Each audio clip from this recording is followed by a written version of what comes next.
नमस्कार दोस्तों, आपके अपने YouTube चैनल प्रकाश एजुकेशन हब पर आपका हार्दिक स्वागत। 9 दिसंबर 2023 को समसामयिक विषयों पर आधारित करंट अफेयर्स के इस महत्वपूर्ण सेशन के अंदर जानेंगे कौन से ऐसे इंपॉर्टेंट क्वेश्चन है और करेंगे उनका डिटेल में अन्वेषण, उनका एनालिसिस।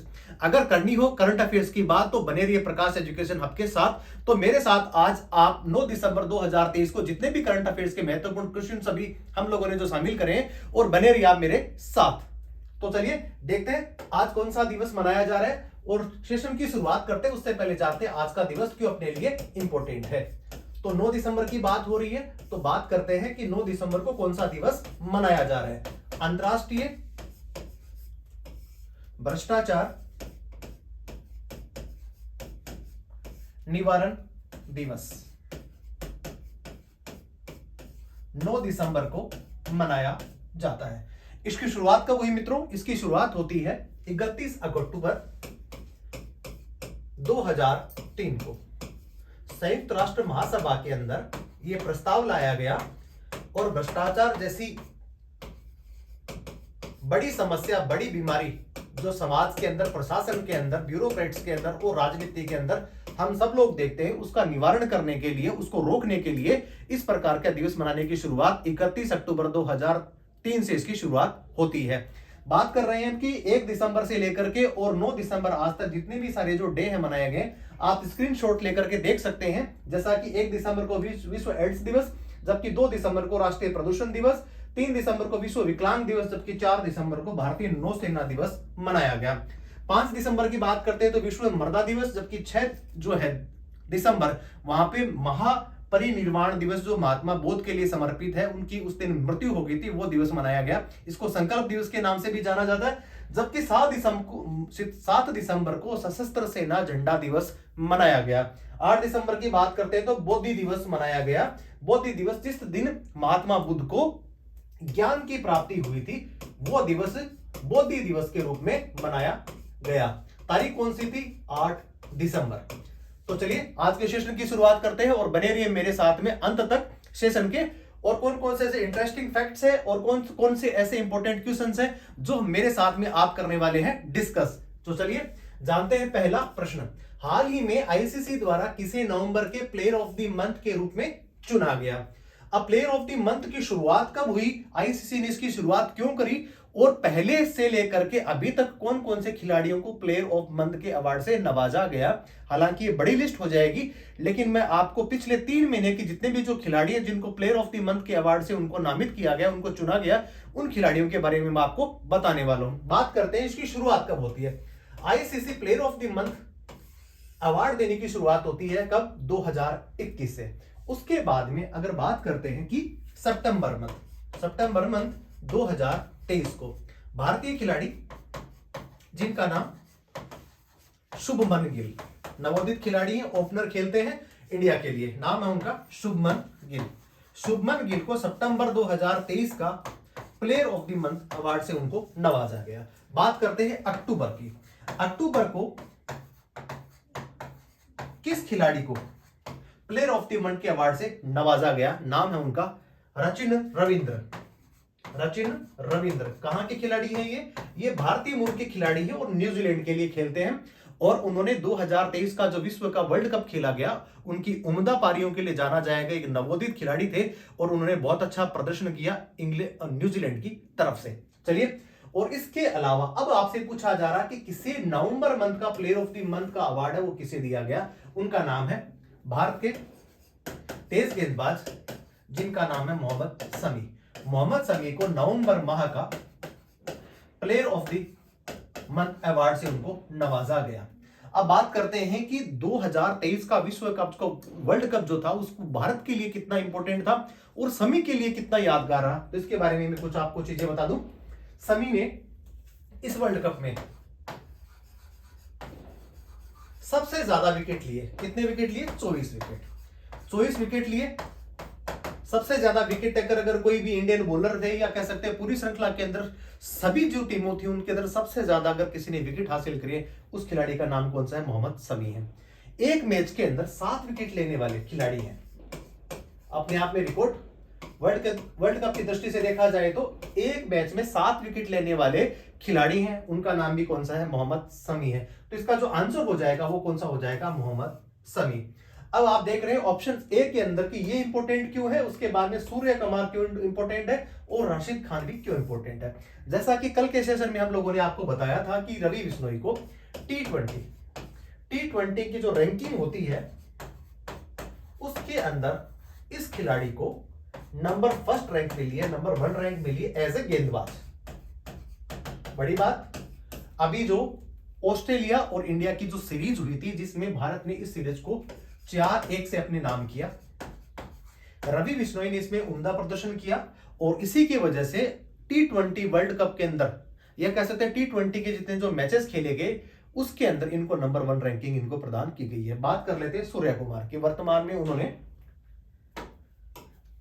ऑस्ट्रेलिया इंग्लैंड की जो सीरीज हुई थी, ऑस्ट्रेलिया वर्सेस इंडिया की जो सीरीज अभी हुई उसके अंदर इन्होंने कैप्टेंसी की और कैप्टेंसी के अंदर जो है उन्होंने टी20 के अंदर अगर बल्लेबाज की दृष्टि से देखा जाए तो नंबर 1 रैंक की अगर हासिल करी है वो किन्होंने करी है, सूर्य कुमार को। मोहम्मद शमी के बारे में ऑलरेडी आपको बता चुका हूं कि वर्ल्ड कप के अंदर उन्होंने 24 विकेट लिए, इसके अलावा 7 विकेट एक मैच के अंदर लिए और भारतीय क्रिकेट जगत में गेंदबाज के तौर पे इनका बड़ा नाम। चलिए, राशिद खान के बारे में हम सब जानते हैं, ये भी एक अच्छे अंतरराष्ट्रीय बॉलर हैं और अफगानिस्तान की तरफ से ये खेलते हैं। अब देख लेते हैं कि मोहम्मद शमी के बारे में और कुछ अन्य चीजें। पूमा के ब्रांड एम्बेसडर बनाया गया है, पूमा के ब्रांड एम्बेसडर भी है और सबसे ज्यादा विकेट टेकर वर्ल्ड कप 2023 के अंदर भी सबसे ज्यादा इन्होंने ही लिए हैं। देख लेते हैं इसके बारे में कुछ अन्य चीजें। Mohammed Shami player of the month November 2023।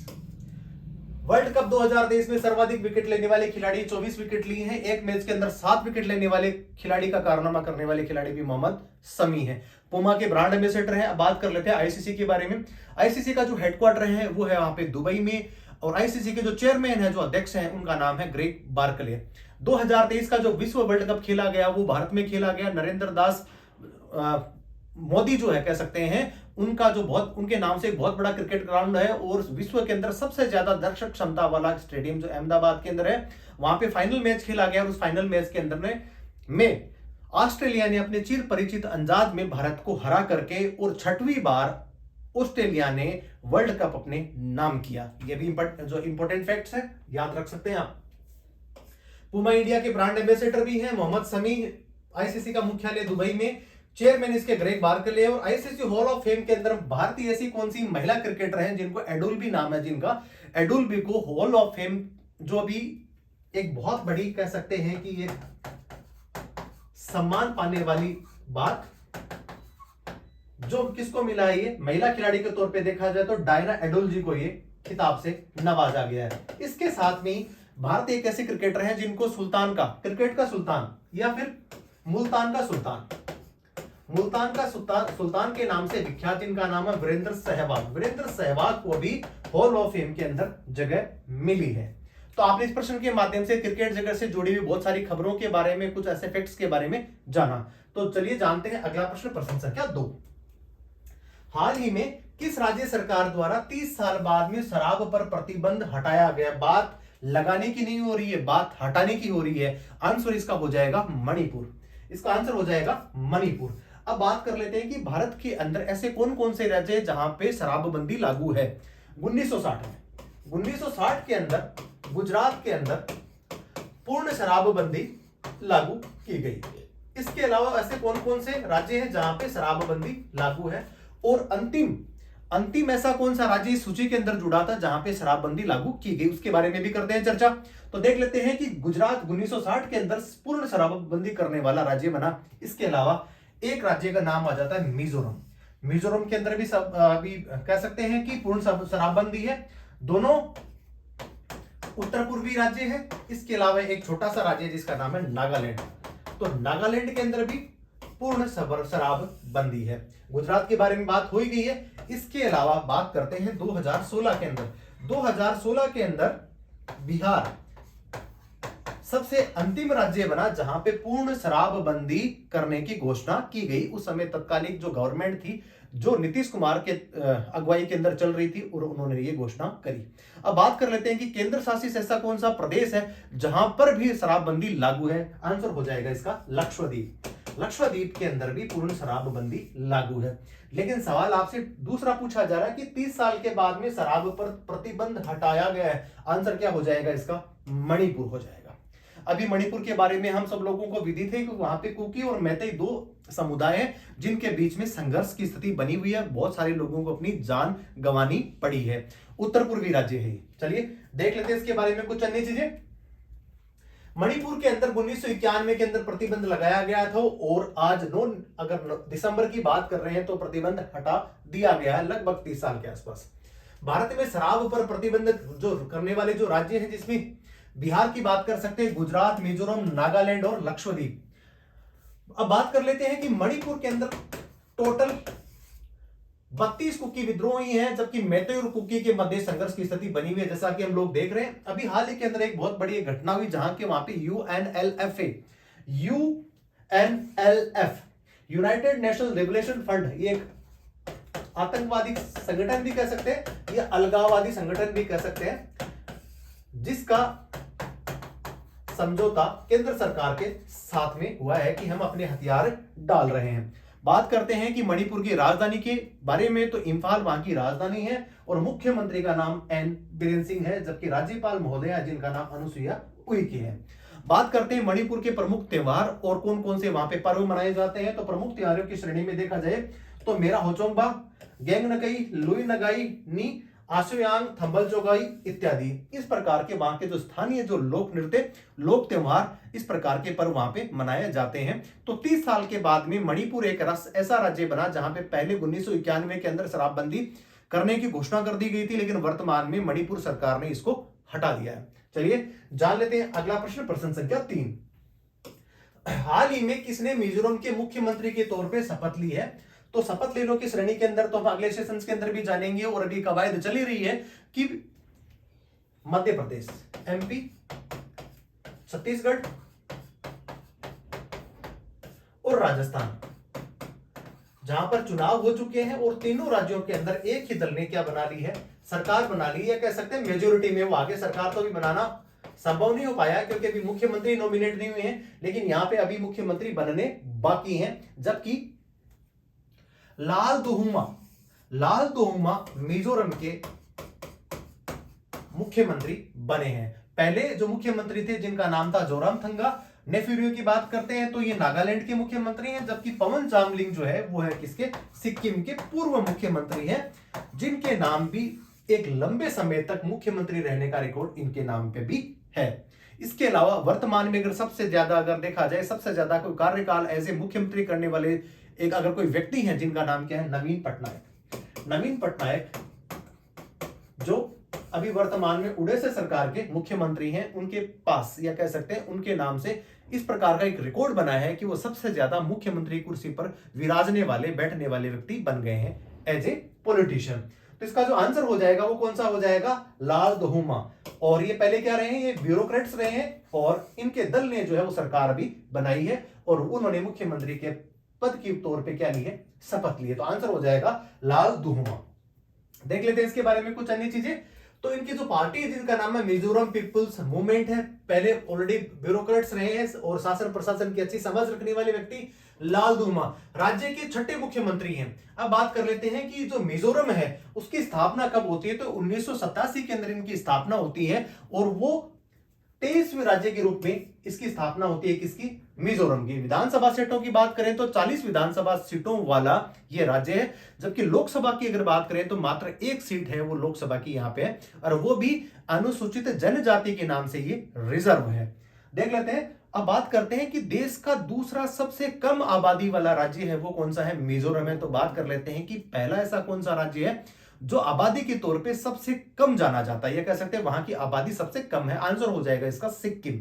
चलिए वर्तमान में देखते हैं कि वहां के राज्यपाल है जिनका नाम है डॉक्टर हरिभाई कंभमपति है, और शोध के अनुसार अभी एक हाल ही में एक शोध किया गया जिसके अंदर जो मिजोरम है वहां पे सबसे ज्यादा कैंसर के केसेस देखे गए हैं।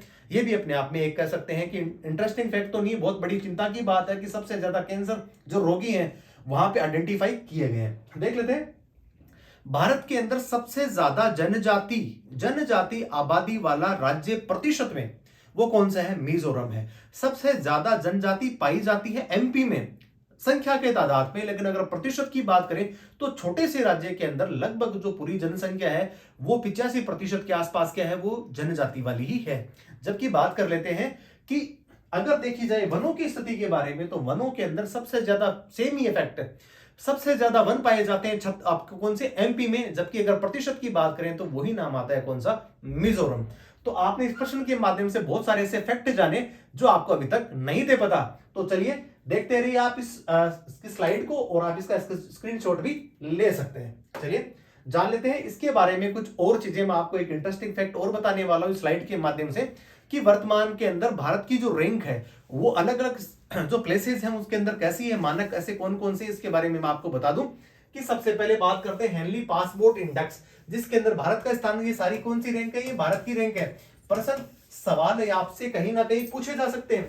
तो हेनले पासपोर्ट जो इंडेक्स है जिसमें भारत की रैंक है कौन सी? 80। नंबर 1 पे कौन बना हुआ है? नंबर 1 पे बना हुआ है सिंगापुर। विश्व प्रेस सूचकांक के अंदर 2023 की जो रैंक बनी है जिसके अंदर भारत का स्थान काफी नीचे है, 161वां। जबकि विश्व प्रसन्नता जो सूचकांक है जिसके अंदर भारत की रैंक बनी 126। ऊर्जा संक्रमण सूचकांक के तौर पे देखा जाए तो वहां पे भी इसकी जो रैंक है वो 67 है। चुनावी लोकतंत्र सूचकांक की बात करें तो वहां पे 108वां नंबर आता है। भारत के चुनावी लोकतंत्र की बात करते हैं तो 108वां। ग्लोबल मोबाइल स्पीड रैंकिंग के तौर पे देखा जाए तो यहाँ पे भारत के अंदर 5G अभी चल रहा है और रैंक उसकी कौन सी है? 47वीं रैंक है, 47वीं रैंक है। Digital quality of life index के तौर पे देखा जाए तो 52वीं रैंक इनको मिली है। और क्यूएस वर्ल्ड यूनिवर्सिटी रैंकिंग के जो अंदर है जिसके अंदर मुंबई की एक यूनिवर्सिटी है और दिल्ली की यूनिवर्सिटी है, और एक है कौन सी? कानपुर और मद्रास यूनिवर्सिटी को भी नाम मिला है, लेकिन वो काफी नीचे है। जबकि आईआईटी बॉम्बे को इसमें कौन सा स्थान मिला है? 149वां स्थान मिला है। तो ये भी आपके लिए काम की चीज है और आप इसको देख सकते हैं कि 2023 के प्रमुख सूचकांक और उसमें भारत की रैंकिंग कौन सी रही है। चलिए जान लेते हैं अगला प्रश्न, प्रश्न संख्या 4। आरबीआई ने लगातार 5वीं बार रेपो रेट को एक ही जगह पे फिक्स कर रखा है, ना बढ़ाया ना उसको घटाया, और किस दर पे बढ़ा करके बरकरार रखा, उसको अभी स्टेबल इसको करके रखा है। आंसर क्या हो जाएगा? इसको 6.50%। रेपो रेट क्या होता है बता दूं आपको मैं। बैंकों को दीर्घकालीन जब राशि दी जाती है या पूंजी दी जाती है उस पे क्या लगता है? ये ब्याज की दर लगती है, तो उसी को क्या कहते हैं? रेपो रेट कहते हैं। इसके अलावा बात करते हैं रिवर्स रेपो रेट क्या होती है। जब अनुसूचित बैंकों के पास में धन ज्यादा हो जाता है और बैंकों के पास रखने के लिए जगह नहीं होती तो वो अपना पैसा आरबीआई के पास में रखते हैं। उस समय आरबीआई तो कहता है मुझे तो पैसों की जरूरत नहीं, अगर आप रखना चाहते हैं तो मैं उतना ब्याज नहीं दे पाऊंगा जितना मैं आपसे ले रहा हूं। कितना? 6.50। तो बैंक बोलते हैं कि फिर कितना हमें मिलेगा, तो उसका आंसर हो जाएगा 3.35%। इसका मतलब काफी कम या कह सकते हैं आधा। तो ये अभी जो है वर्तमान के अंदर अभी जो रिवर्स कह सकते हैं रेपो जो रेट है उसको बरकरार रखा है। इसने लगातार 5वीं बार ना बढ़ाया है ना घटाया है, और इसका जो मानक है वो कितना है? 6.50%। अब बात कर लेते हैं आरबीआई की। आरबीआई क्या है? सरकार का बैंकर है, सरकार का बैंकर। सरकार की जितनी भी जो गतिविधियां होती हैं आर्थिक परिदृश्यों के रूप से देखा जाए इकोनॉमिक एक्टिविटीज में, उसके बैंकर का काम कौन करता है? आरबीआई करता है। आरबीआई की स्थापना कब होती है? आरबीआई की स्थापना आरबीआई अधिनियम 1934 के अंतर्गत ही हो गई थी, लेकिन इसने काम करना शुरू कब करा? 1 अप्रैल 1935 को। हेडक्वार्टर इसका कहां पे? हेडक्वार्टर इसका मुंबई में। वर्तमान में इसके आरबीआई के जो गवर्नर है जिनका नाम क्या है?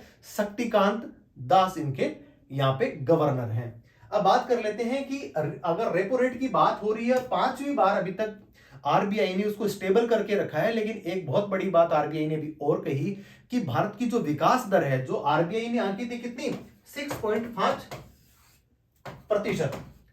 6.5% भारत का जो ग्रोथ रेट है, जो ग्रोथ रेट है इकोनॉमी का, वो मान रहे थे पहले 6.5%, लेकिन ये जो अभी त्रैमासिक जो आंकड़े आए हैं उसके अंदर कहा गया कि भारत का जो ग्रोथ इंजन है वो 7% की रफ्तार से दौड़ रहा है। ये भी भारत के आर्थिक एक जो पहिया होता है उसके अंदर बड़ी सकारात्मक ये खबर है। देख लेते हैं इसके बारे में कुछ अन्य चीजें, क्योंकि फिंच है, मूडीज है, आईएमएफ और वर्ल्ड जो ट्रेड ऑर्गेनाइजेशन है जिसको WTO कहते हैं, उनके भी अलग अलग अनुमान है जो 6.1 से लेकर के और 6.4% के मध्य आसपास सभी अनुमान लगा रहे हैं। वैश्विक अनेक प्रकार की जो संस्थाएं हैं वो भी इसी प्रकार का कर रही हैं, लेकिन आरबीआई ने कहा है कि 6.5 नहीं, अब भारत की जो ग्रोथ रेट है वो 7% के आसपास रहने वाली है। चलिए देख लेते हैं इसके बारे में कुछ अन्य चीजें।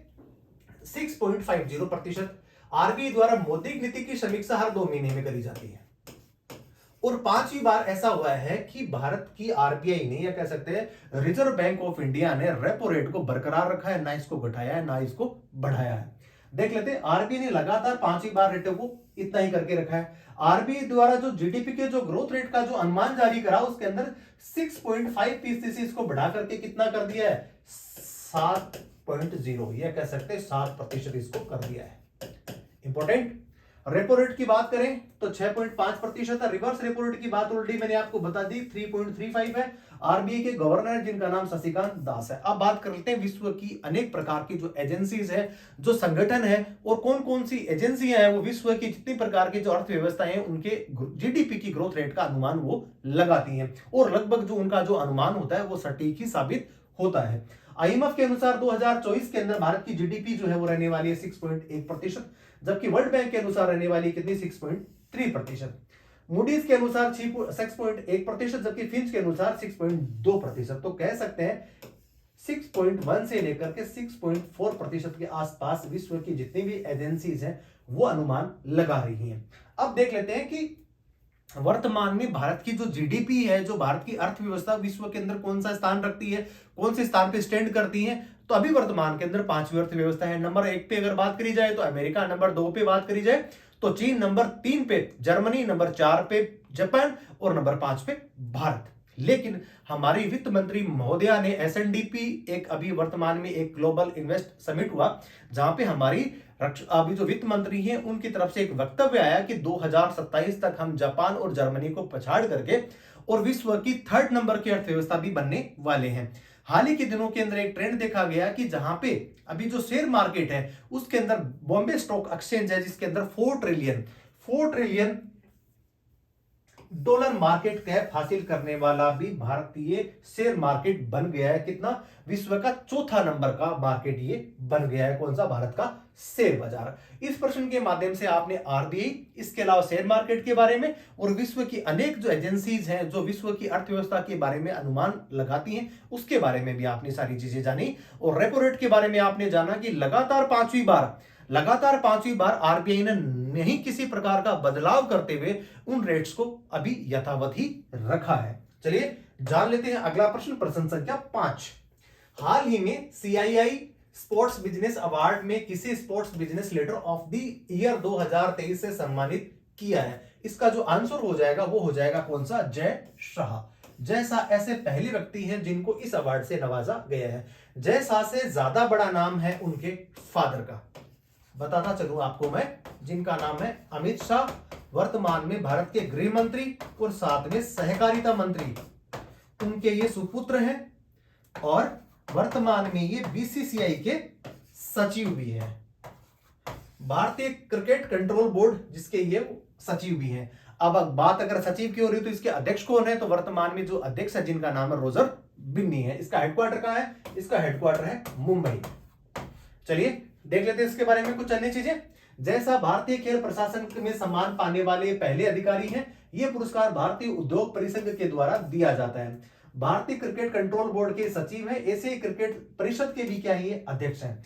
इनसे पहले इनको और कौन से अवार्ड से सम्मानित किया गया है, तो उस अवार्ड का नाम है hello hall of fame award 2023 से भी इनको सम्मानित किया गया है। बीसीसीआई के अध्यक्ष के बारे में बात कर चुके हैं जिनका नाम रोजर बिन्नी है।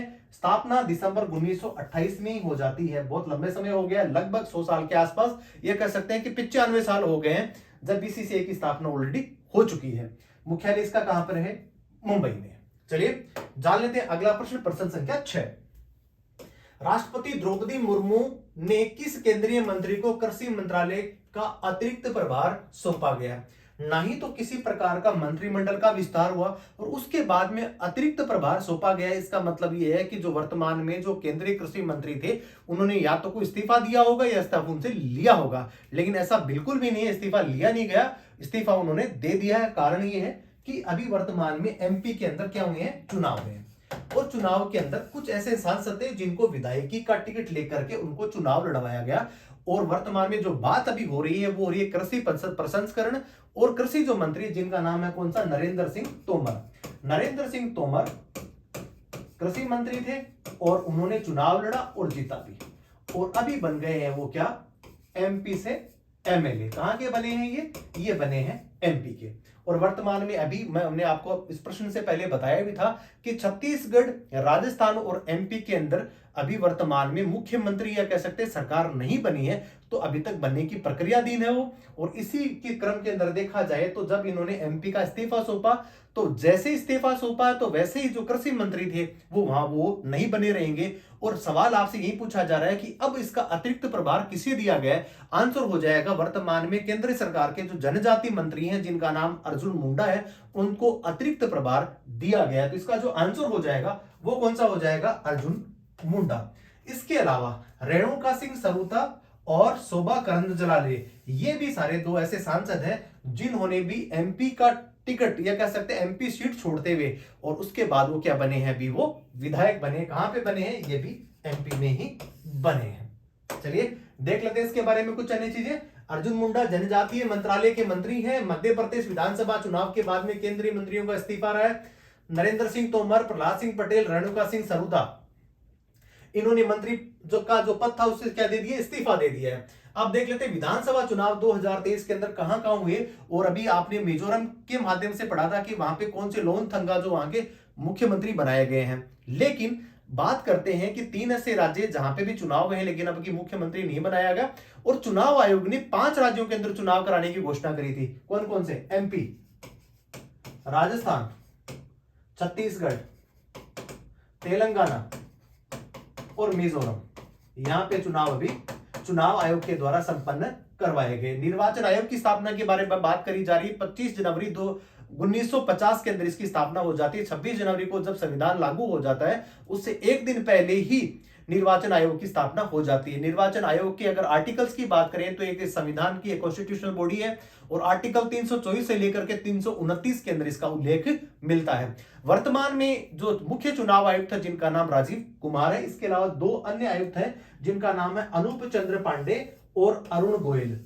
अगर करते हैं कि बात की मुख्य जो चुनाव आयुक्त है ये कौन से नंबर के हैं, तो ये 25वें मुख्य निर्वाचन आयुक्त है, आर्टिकल 324 से लेकर के 329 के बीच में। अब बात करते हैं कि मुख्य चुनाव आयुक्त और उनके जो सदस्य हैं उनकी नियुक्ति कौन करता है, तो उनकी नियुक्ति करते हैं राष्ट्रपति।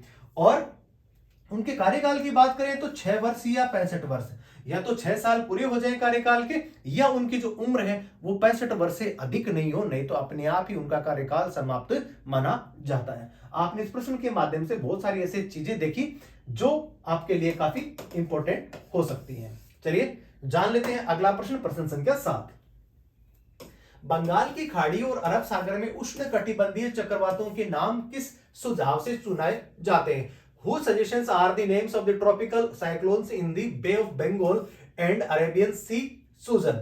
आंसर हो जाएगा इसका विभिन्न देशों का सुझाव। विभिन्न देशों के सुझाव के माध्यम से ही इस प्रकार के जो नाम हो वो अलग अलग कंट्रीज के द्वारा नामित किए जाते हैं। तो इसी के क्रम के अंदर अभी वर्तमान में आंध्र प्रदेश और अभी तमिलनाडु के अंदर बहुत बड़ा तूफान आया और बहुत सारे जान माल की वहां पे क्या हुई? हानि हुई है। उसी के संदर्भ के अंदर ये प्रश्न आपसे पूछा जा रहा है। आंसर इसका हो जाएगा विभिन्न देशों का सुझाव। अभी चक्रवात जो मिचोंग आया है, प्रभावित राज्य हम सब लोगों को पता है कि आंध्र प्रदेश और तमिलनाडु रहे। अब बात करते हैं कि इसके नामों की जो सूचना वो कब दी जाने लगी, तो ये 2000 के अंदर संयुक्त राष्ट्र आर्थिक और सामाजिक आयोग तथा विश्व मौसम संगठन द्वारा एक गठित पैनल था जिसे बंगाल की खाड़ी और अरब सागर के अंदर जितने भी प्रकार के उष्णकटिबंधीय चक्रवातों के नामों की सूची दी जाने लगी। अब प्रत्येक देश के सुझाव और उनका कौन सा चक्री था, तो मिचोंग म्यांमार के द्वारा है, जबकि रेमल ओमान के द्वारा, असना पाकिस्तान के द्वारा, दाना कतर फेंगल सऊदी अरब और शक्ति श्रीलंका के द्वारा अगर इस प्रकार के कोई उष्णकटिबंधीय बंगाल की खाड़ी से अगर तूफान उठते हैं तो वहां इन देशों के द्वारा ये नाम उनको दिए जाएंगे। चलिए जान लेते हैं अगला प्रश्न संख्या 8। हाल ही में अहोम राजवंश के मोईदाम को यूनेस्को की विश्व धरोहर सूची में शामिल करने के लिए नामांकित किया है का संबंध किस राज्य से है? आंसर इसका हो जाएगा असम, उत्तर पूर्वी राज्य असम, जहां पे यूनेस्को के द्वारा इस विश्व धरोहर सूची के अंदर उसको शामिल किया गया है। चलिए देख लेते हैं इसके बारे में कुछ अन्य चीजें। असम स्थित टीला दफन प्रणाली को वर्ष 2023 में यूनेस्को के द्वारा इसको नामित किया गया और ये असम राज्य में स्थित है। मोईदाम प्रसिद्ध के पिरामिड जैसी आकार वाली, मिस्र के जैसे पिरामिड होते उसी प्रकार के पिरामिड आपको यहाँ पे असम में भी देखने को मिलेंगे। अब बात करते हैं कि असम और किस चीजों की वजह से सुर्खियों में रहा, तो चोकुआ वहां का एक चावल की किस्म है, उसको भी क्या मिला है? जियोग्राफिकल इंडक्शन जो मिलता है, जीआई टैग का दर्जा उसको मिला है। हाल ही में असम के कोकराझार से भूटान को जोड़ने के लिए एक रेल लिंक की भी घोषणा की गई है, जब भूटान के राजा और भारतीय प्रधानमंत्री ने इस प्रकार की घोषणा करी है। 2023 के अंदर भारत का अगर कह सकते हैं विश्व पर्यटन के दृष्टि से देखा जाए तो सर्वश्रेष्ठ जो गांव है उस गांव का नाम है विश्वनाथ घाट को सर्वश्रेष्ठ पर्यटन गांव का दर्जा भी दिया गया है। बात कर लेते हैं कि विश्व के अंदर या करते हैं बात भारत की। विश्व के अंदर तो भारत अलग अलग देशों से कच्चे तेल का आयात करता है, लेकिन भारत के अंदर सर्वप्रथम अगर तेल का कुआं खुदा गया और जहां से तेल कच्चा तेल निकाला जाने लगे उस क्षेत्र का नाम कौन सा है? डिगबोई, जो कहां पर स्थित है? ये भी आसाम में ही है। देश का सबसे छोटा बायोस्फीयर रिजर्व जो है वो डिब्रू शेखा हुई कहां पे भी है? ये भी असम में है। मुख्यमंत्री की बात में करते हैं तो हेमंत बिस्वा शर्मा यहाँ के मुख्यमंत्री हैं, जबकि राज्यपाल है गुलाब चंद कटारिया।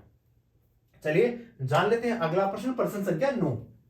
इसरो द्वारा कब तक भारतीय अंतरिक्ष स्टेशन का पहला संस्करण बनाने की घोषणा की गई? इसका आंसर हो जाएगा कौन सा? 2028 तक जो है पहला संस्करण बनाने की घोषणा कर दी जाएगी या बन जाएगा। घोषणा तो कर दी है और 2028 तक इसको बनाने की घोषणा कर दी गई है। इंडियन स्पेस रिसर्च ऑर्गेनाइजेशन, जिसके वर्तमान में एस सोमनाथ इसके क्या है अभी अध्यक्ष हैं, और हम सब लोगों ने इनकी अगुवाई में एक बहुत बड़ा कारनामा देखा कि चंद्रयान 3 जिसने विश्व के अंदर पहली बार दक्षिणी ध्रुव पे लैंड कराने के लिए रोवर का इस्तेमाल किया और पहली बार या कह सकते हैं चंद्रयान 3 जो था वो दुनिया का एक पहला ऐसा यान बना जो दक्षिणी ध्रुव के अंदर आसान से लैंडिंग कर गया था। तो देख लेते हैं इसके बारे में कुछ अन्य चीजें। 2028 तक निर्माण हो जाएगा। इसका लागत की बात करें तो काफी एक्सपेंसिव है, 12 से 15,000 करोड़ रुपए खर्च करने वाला इसरो द्वारा भारत का स्पेस रोड मैप 2047 तक इसको अभी तैयार कर दिया गया। 2047 तक हम कितने प्रकार के बहुत सारे ऐसे सैटेलाइट को लॉन्च करने वाले, कौन कौन सी हमने सोचा है कि हम इंसान के कह सकते हैं इंसान जो है वो चंद्रमा पे भी बस्तियां बनाए, और 2028 तक हम स्पेस जो स्टेशन है जो और देशों के द्वारा वहां पे स्थापित किया गया उसमें नाम भारत का भी शुमार हो। 2035 तक स्वदेशी रॉकेट स्पेस स्टेशन अंतरिक्ष में लॉन्च किया जाएगा, जबकि लॉन्च करने के लिए नेक्स्ट जनरेशन लॉन्च व्हीकल 2034 तक इसको विकसित कर लिया जाएगा। अब देखते हैं कि भारतीय जो स्पेस स्टेशन की बात अभी कराई जा रही है कि 2028 तक इसको स्थापित कर दिया जाएगा। इसकी जो सीमा है वो क्या है? 120 से 140 किलोमीटर जो अंतरिक्ष का जो कक्ष है वहां पे इसको स्थापित किया जाएगा। रोड मैप 2047 का ये बताया जा रहा है कि इसरो द्वारा 2047 तक कई चंद्रयान मिशन लॉन्च किए जाएंगे, जिसमें भारतीय को चंद्रमा पे उतारना, वहां से मिट्टी के नमूने और चांद पर इंसानों की जो है वो कॉलोनी बसाई जाए, इसके लिए भी जो है वो इसरो बड़ी कवायद को लेकर के और प्रयास कर रहा है। इंटरनेशनल स्पेस स्टेशन अमेरिका, रूस, यूरोप, जापान और कनाडा का संयुक्त मिशन है जो वर्तमान में भी वहां पे चल रहा है। पृथ्वी की लगभग 351 से लेकर के 358 किलोमीटर की कक्षा में इसको स्थापित किया गया। हम सब लोगों के लिए बड़े गौरव की बात कि चंद्रयान 3 चंद्रमा के दक्षिणी ध्रुव पर पहुंचने वाला पहला भारत क्या बना है, ये देश बना है। और ये चंद्रयान का जो था ये कौन सा था? चंद्रयान 3 था।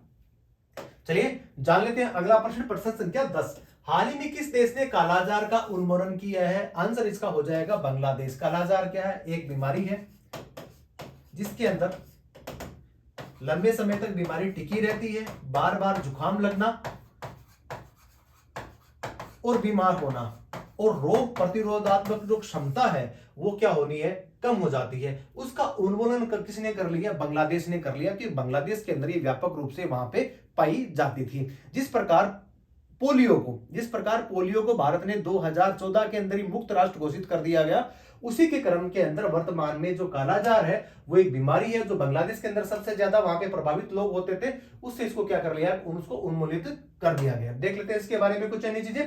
बांग्लादेश कालाजार बीमारी को खत्म करने वाला पहला देश बना है। अन्य नाम इसका लेशमोनियासिस है और विसेल लिस्मेनियस संक्रमित मादा फ्लेबोडोमाइन सेंटिलिफाई काटने से प्रसारित प्रोटोजोआ परजीवियों के कारण होता है। लक्षण कौन कौन से होते हैं, बार बार बुखार आना, वजन कम होना, तिल्ली और यकृत का बड़ा होना, एनीमिया ज्यादातर मामले।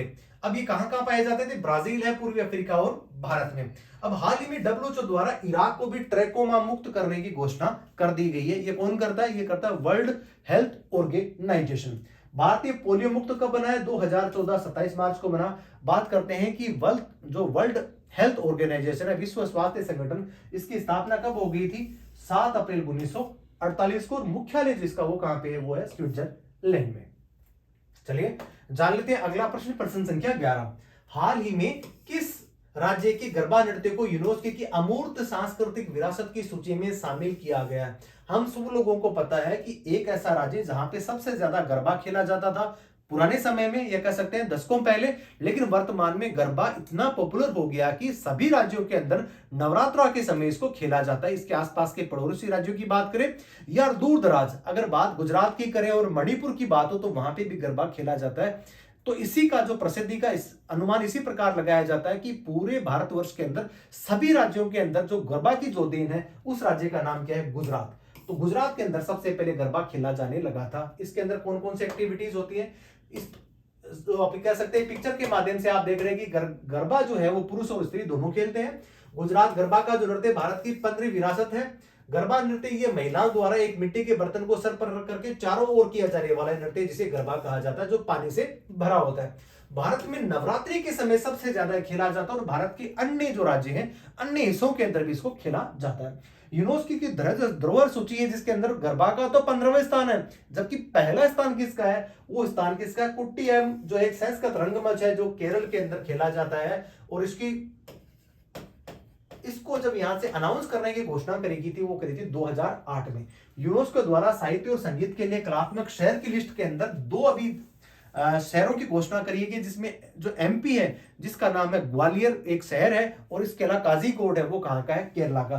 तो दोनों जो शहर है वहां पे भी इनको क्या किया है, इस प्रकार का एक टैग दिया गया है। बात करते हैं यूनेस्को की, तो पेरिस फ्रांस के अंदर इसका हेडक्वार्टर। सदस्य देशों की बात करें तो 193 देश है, जबकि 11 सहयोगी देश है। बात गुजरात की हो रही है तो गुजरात के अंदर वर्तमान के अंदर कच्छ के अंदर पाई जाने वाली जो घोल मछली है उसको वहां के राज्य जो जलीय जीव है उसका दर्जा उसको प्रदान किया गया है। हाल ही में प्रधानमंत्री नरेंद्र मोदी द्वारा गुजरात के अंदर पहली हेरिटेज ट्रेन चलाने का शुभारंभ भी उन्होंने वहां पे करा है। राष्ट्रपति द्रौपदी मुर्मू द्वारा गुजरात विधानसभा के लिए डिजिटल हाउस का भी उद्घाटन किया है। ये भी अपने आप में इंपॉर्टेंट फैक्ट्स हैं, आप इसका स्क्रीनशॉट ले सकते हैं। चलिए जान लेते हैं अगला प्रश्न, प्रश्न संख्या 12। हाल ही में जयपुर में वैक्स म्यूजियम के अंदर किन को स्टैच्यू के तौर पे वहां पे इनको अनावरण किया गया है, इसका आंसर हो जाएगा कौन सा, भारतीय संविधान के पितामह, प्रणेता, वास्तुकार, प्रारूप समिति के अध्यक्ष doctor Bhimrao Ambedkar.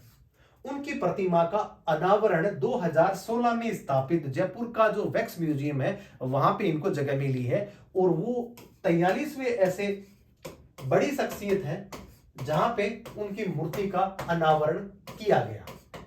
5 foot 11 inch ऊंचाई से 38 किलोग्राम वाली वजनी मूर्ति जिसका अनावरण नाहरगढ़ किला जो जयपुर में स्थित है वहां पे इनका अनावरण किया गया। वैक्स म्यूजियम है जयपुर में और इसका जो आंसर हो जाएगा वो कौन सा हो जाएगा, भीमराव अंबेडकर। इससे पहले नवंबर मंथ के अंदर विराट कोहली जो है उनका भी वैक्स म्यूजियम के अंदर मूर्ति का अनावरण किया गया था। वो ऐसे 42वें शख्सियत थे जिनको वहां पे स्थान मिला था। चलिए देख लेते हैं इसके बारे में कुछ अन्य चीजें। संविधान के वास्तुकार तथा प्रारूप समिति के अध्यक्ष डॉक्टर भीमराव अम्बेडकर है, जहां पे मूर्ति यहाँ पे लगाई गई है। जयपुर के नाहरगढ़ किले में 5 फुट 11 इंच और 38 किलो वजनी जो ये मूर्ति है। वैक्स म्यूजियम की स्थापना 2016 में होती है। राजस्थान पुरातत्व एवं संग्रहालय विभाग के सहयोग से इसको स्थापित किया गया है। वैक्स म्यूजियम के अंदर 43 मूर्तियों का संग्रह है और 43वां नाम आ जाता है डॉक्टर भीमराव अंबेडकर साहब का। अब देख लेते हैं, हाल ही में विराट कोहली को मूर्ति का अनावरण यहाँ पे किया गया था। विश्व का सबसे बड़ा अगर म्यूजियम है, वैक्स की बात कर रहे हैं, तो है मैडम तुसाद। और मैडम तुसाद के अंदर जिसकी मूर्ति लग जाती है वो अपने आप को कहता कि मैं तो धन्य हो गया। उसी के क्रम के अंदर सचिन तेंदुलकर का वहां पे मूर्ति लगी है, सलमान खान की लगी है, शाहरुख खान की लगी है, ऐश्वर्या राय की लगी है और अमिताभ बच्चन की लगी है। इसके अलावा अन्य बहुत सारी ऐसी प्रतिष्ठित हस्तियां हैं जो भारत से संबंध रखती है, उनको भी मैडम तुसाद के अंदर जगह मिली है। तो ये भी अपने आप में इंपॉर्टेंट फैक्ट्स है कि विश्व का सबसे बड़ा अगर कोई वैक्स म्यूजियम है तो वो कहां पे है? तुसाद है, जो कहां पे स्थित है? न्यूयॉर्क के अंदर स्थित है। चलिए जान लेते हैं अगला प्रश्न, प्रश्न संख्या 13। हाल ही में किसे बीबीसी का नया अध्यक्ष चुना गया है? आंसर इसका हो जाएगा समीर शाह। बीबीसी का क्या है? ब्रिटिश ब्रॉडकास्ट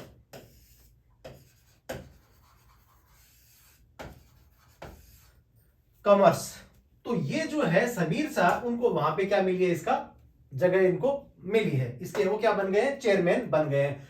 ब्रिटिश ब्रॉडकास्ट जो कॉरपोरेशन है उसका अध्यक्ष वर्तमान में किसको बनाया गया? वो बनाया गया समीर शाह को। इससे पहले वो बीबीसी में समसामयिक मामलों के और राजनीतिक मामलों के कार्यक्रम में एज ए प्रमुख तौर पर काम किया करते थे। टेलीविजन और विरासत सेवाओं के लिए 2019 में उनको महारानी एलिजाबेथ द्वितीय द्वारा सीबीके पुरस्कार से उनको सम्मानित किया गया था। 2021 में नस्ल और जो जनजातीय जो असमानता है उसके बीच में भी उन्होंने स्टोरी करी थी और उसके लिए भी उनको एक बहुत बड़े पुरस्कार से उनको नामित किया गया था। ब्रिटिश ब्रॉडकास्ट जो कंपनी बीबीसी, इसकी स्थापना होती है कौन सी? अक्टूबर 1922 में। लगभग इसको हो गए हैं 101 साल हो गए बीबीसी को अभी यहाँ पे स्थापित होकर के। ब्रॉडकास्टिंग हाउस कहां पे? इसका लंदन में है। तो ये कौन सी है? बीबीसी का फुल फॉर्म है ब्रिटिश ब्रॉडकास्टिंग कॉर्पोरेशन, जिसके अध्यक्ष अभी नए जो बनाए गए हैं उनका नाम समीर शाह है। चलिए जान लेते हैं अगला प्रश्न और आज के सेशन का सेकंड लास्ट प्रश्न।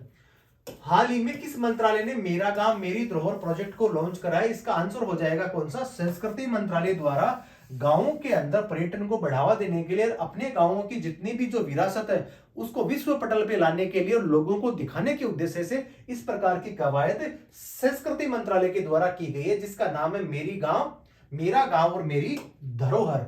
संस्कृति मंत्रालय के द्वारा, इलेक्ट्रॉनिक्स आईटी मंत्रालय द्वारा इसको संयुक्त रूप से इसको पहल किया गया। नागरिकों को गांव, ब्लॉक या जिले को अद्वितीय बनाने के लिए, इस प्रकार की चीजों को पहचान दिलाने के उद्देश्य से इस प्रकार की कवायद की गई है।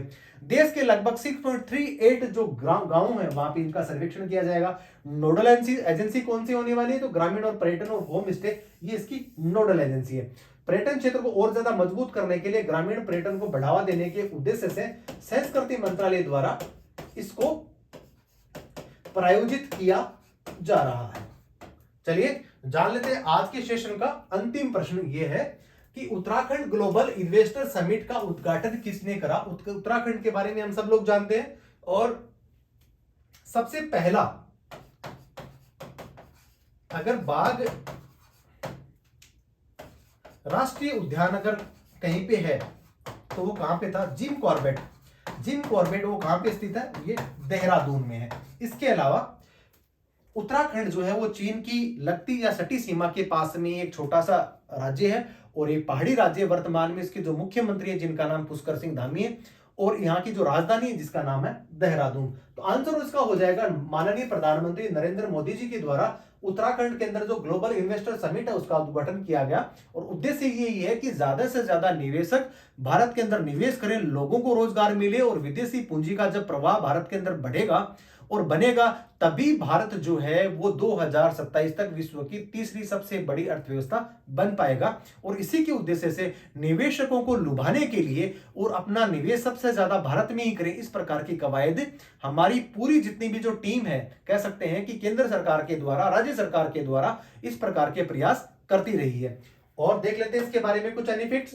नरेंद्र मोदी प्रधानमंत्री हमारे वन अनुसंधान संस्थान उत्तराखंड वैश्विक निवेशक शिखर सम्मेलन का यहाँ पे आयोजन किया, जिसकी अध्यक्षता ये कह सकते हैं यहाँ पे इनका अनावरण किया। लक्ष्य है 2.5 लाख करोड़ के एमओयूज इसके अंदर यहाँ पे किए गए हैं। महिला स्वयं सहायता समूह हाउस ऑफ हिमालय ब्रांड का भी यहाँ पे शुभारंभ किया गया। चीन और नेपाल के साथ साथ में उत्तराखंड की अंतरराष्ट्रीय सीमा भी लगती है। और इसकी स्थापना कब होती है? तो 1 नवंबर 2000 को भारत का 27वां राज्य बनने का गौरव किसको प्राप्त हुआ है? वो उत्तराखंड को प्राप्त हुआ। किससे टूट करके बना? तो ये उत्तर प्रदेश को टूट करके, और जो पूर्वी जो उत्तर प्रदेश था या उत्तर पूर्वी जो राज्य था, वहां से इसको काट करके, उत्तर प्रदेश को काट करके उत्तराखंड को बनाया गया। वर्तमान में जो मुख्यमंत्री जिनका नाम पुष्कर सिंह धामी है, राज्यपाल लेफ्टिनेंट जनरल गुरमीत सिंह है। मुख्य रूप से यहाँ पे 2 प्रकार के रीजन पाए जाते हैं, जिसमें एक को कहते हैं गढ़वाली और दूसरे को कहते हैं कौन सा? कुमाऊनी। ये 2 प्रकार के जो भाग है यहाँ इसके अंदर इसको विभक्त किया गया है। प्रोजेक्ट टाइगर की शुरुआत, जैसा कि मैंने आपको बताया कि जिम कॉर्बेट नेशनल पार्क जो रामगंगा के नाम से जाना जाता है, पहले इसका नाम जिम कॉर्बेट हुआ करता था, उसके बाद में इसका नाम चेंज करके रामगंगा इसका कर दिया गया। और हाल ही में रेड माइनिंग जो है क्या रही थी? चर्चा में रही थी। हम सब लोगों को पता है कि वर्तमान के अंदर भी एक सुरंग के अंदर टनल खोलते समय वहां पे भूस्खलन हो गया था, और हमारे जो जितने मजदूर थे वो वहां पे दबने की स्थिति में आ गए थे। वहां पे रेड माइनिंग इस प्रकार का एक कह सकते हैं कि नई देसी टेक्निक को इजाद किया गया, जिसकी वजह से हम जितने भी जो मजदूर थे उनकी सकुशल वापसी करा सके। तो आज 9 दिसंबर को समसामयिक विषयों पर आधारित करंट अफेयर्स के इस महत्वपूर्ण सेशन के अंदर जाने कौन से ऐसे इंपॉर्टेंट क्वेश्चन थे, और आपने हमारे साथ में उनका डिटेल में एनालिसिस भी किया। तो आप बने रहिए प्रकाश एजुकेशन आपके साथ में। जय हिंद, जय भारत।